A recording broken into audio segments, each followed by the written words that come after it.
गुरु प्यारी साध संगत जी, राधा स्वामी जी। साध संगत जी, जब बादशाह औरंगजेब के बुलाने पर सतगुरु तेग बहादुर जी महाराज जब दिल्ली पहुँचे तो औरंगजेब के कहने पर सतगुरु को उस हवेली में रखा गया जहाँ पर एक प्रेत रहता था। कोई भी व्यक्ति उस हवेली में नहीं जाता था क्योंकि वह प्रेत उसको मार देता था।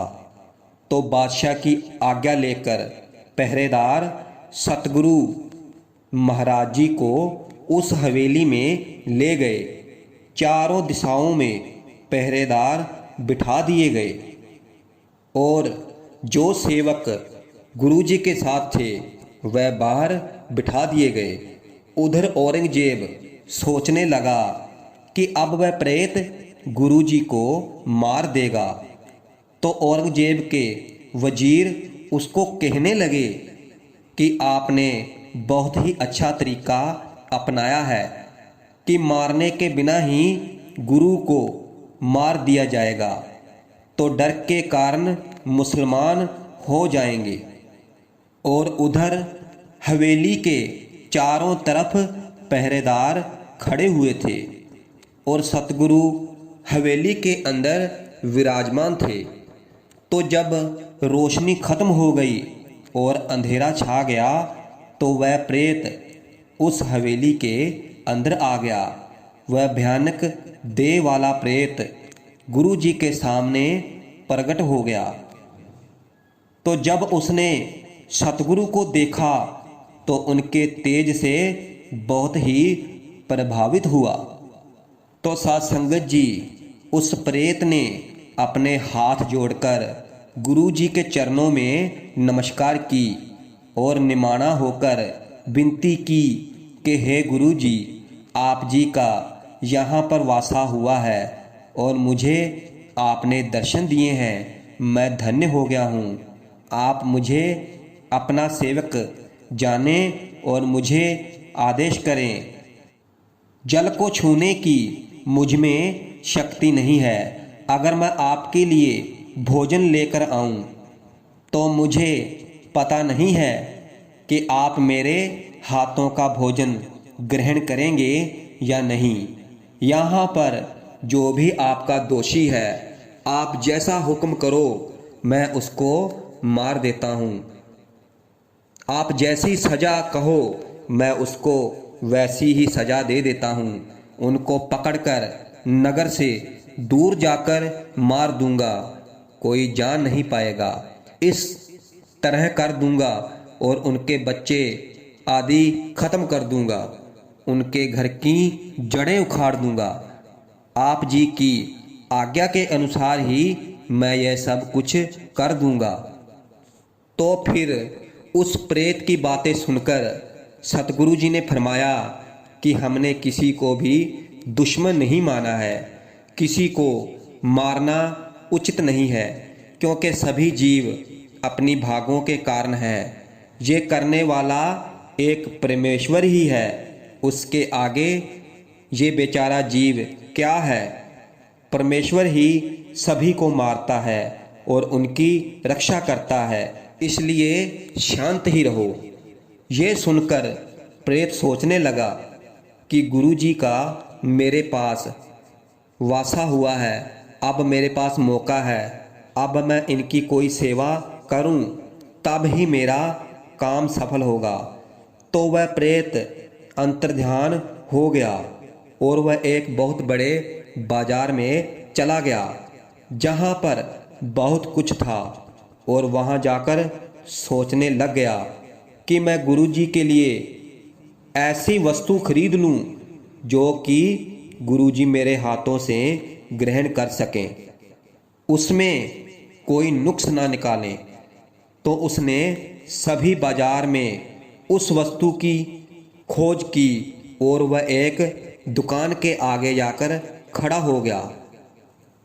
तो वहाँ पर सूखे मेवे पड़े हुए थे और वहाँ उसने संधूरी रंग के सेब और भी बहुत सारे फल देखे। तो इतना सोचा कि ये गुरुजी के लिए लेकर चल पड़ता हूँ। और साथ में ही उसने हाथ में गन्ने भी ले लिए और जल्दी ही गुरुजी के पास चला गया और फिर सभी फल गुरुजी के आगे रखकर गुरुजी के आगे प्रार्थना की कि हे गुरुजी, कृपा कर कर आप ये फल ग्रहण करें। आप मेरे मेहमान हैं और आपकी सेवा करना मेरा धर्म है। तो उसकी ऐसी बातें सुनकर गुरुजी ने मेहर भरी निगाह से उस प्रेत की तरफ देखा तो गुरुजी ने उसको निमाना जानकर उसकी भेंट स्वीकार कर ली और हाथ में कुछ मेवे लिए और फिर गुरुजी गन्ने चूसने लग गए। गुरुजी गन्ने के छिलके कुछ आगे फेंक रहे थे और कुछ हवेली के बाहर फेंक रहे थे। तो फिर गुरुजी ने पूछा कि आपने ऐसा कौन सा पाप किया था, ऐसा कौन सा कर्म किया था कि आपको ये प्रेत का जन्म मिला है, ये जून आपको मिली है। तो प्रेत ने हाथ जोड़कर गुरुजी के आगे विनती की कि मैंने ये शरीर किसी अन्य कर्म के कारण पाया है। तो उस प्रेत ने बताया कि हमारे परिवार में एक बहुत बड़ा झगड़ा पैदा हो गया था। उसमें परिवार का हर सदस्य ये कहने लग गया था कि ये सभी जायदाद मेरी है। उस समय मैंने एक मर्यादा धारण करके सभी के मनों में एक भ्रम पैदा कर दिया और पूरा मुकदमा जीत लिया। और मैं उस समय मन में सोच रहा था कि ये कुछ गलत नहीं, लेकिन मुझे उस पाप के कारण ये जून मिली जिसमें मुझे बहुत दुख मिला है। हे गुरुजी, आप जी मेरे ऊपर दया करें, मुझे इस जूनी से निकाल दें। तो ये सुनकर सतगुरु ने मुख से वचन फरमाए। सतगुरु जी बोले, जो नीचे छिलके पड़े हुए हैं इनको प्रेम से स्वीकार करें और जो आपने हमारी सेवा की है उसका फल लें और इस भयानक जून से छुटकारा कर लें। तो उत्तम अवस्था वाला आनंद प्राप्त कर लिया और भाई जन्म मरण से मुक्त हो गया। तो उसके बाद गुरुजी अपने नेत्र बंद कर कर लेट गए।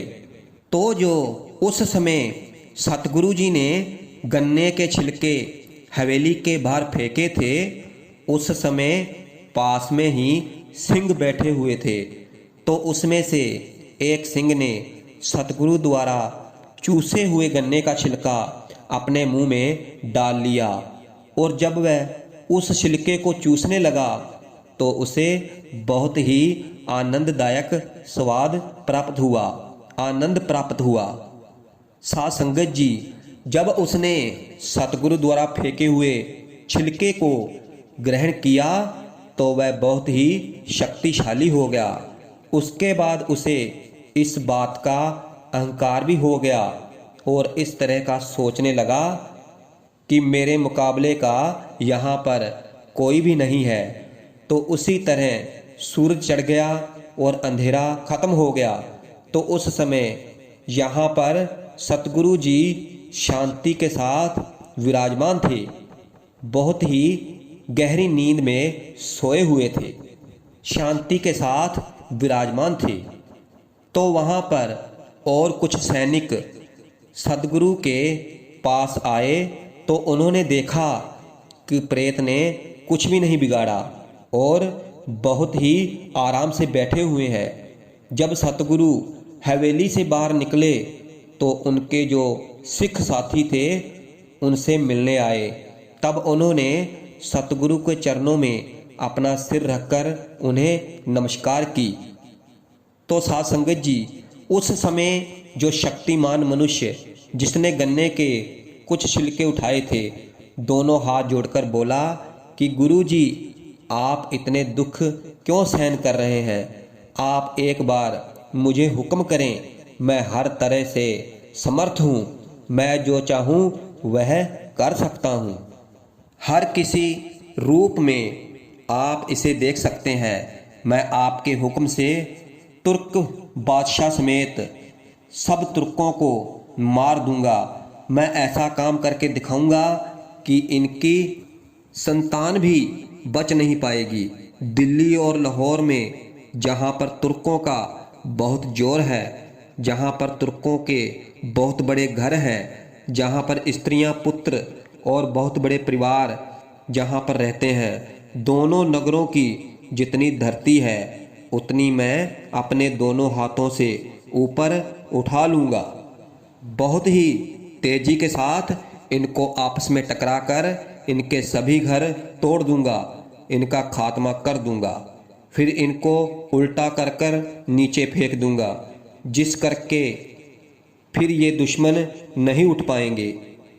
इस समय मेरे पास ऐसी बहुत सारी शक्तियां हैं। कृपया आप मुझे वचन करें, हुक्म दें। ये दोषी तुर्क आपका अपमान करते हैं, आपके चारों तरफ इनके आदमी लगे हुए हैं, ये आपको दुख देना चाहते हैं, इसलिए हम अपमान क्यों करने दें। मैं ऐसा काम करूंगा कि ये आपके बाहों में आकर पड़ जाएंगे।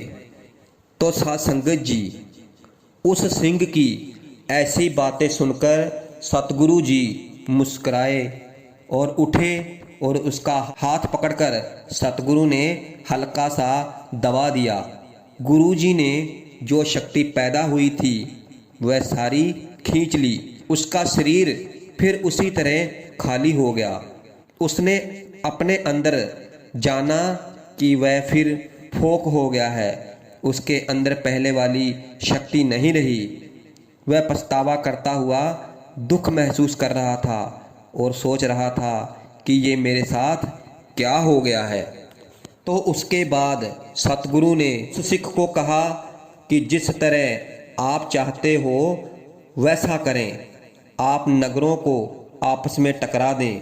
तो ये सुनकर वह सिंह सतगुरु की तरफ देखने लग गया और निमाना हो गया और हाथ जोड़कर बोला कि आप सभी संसार के पालनहार हो और नाश करता भी हो।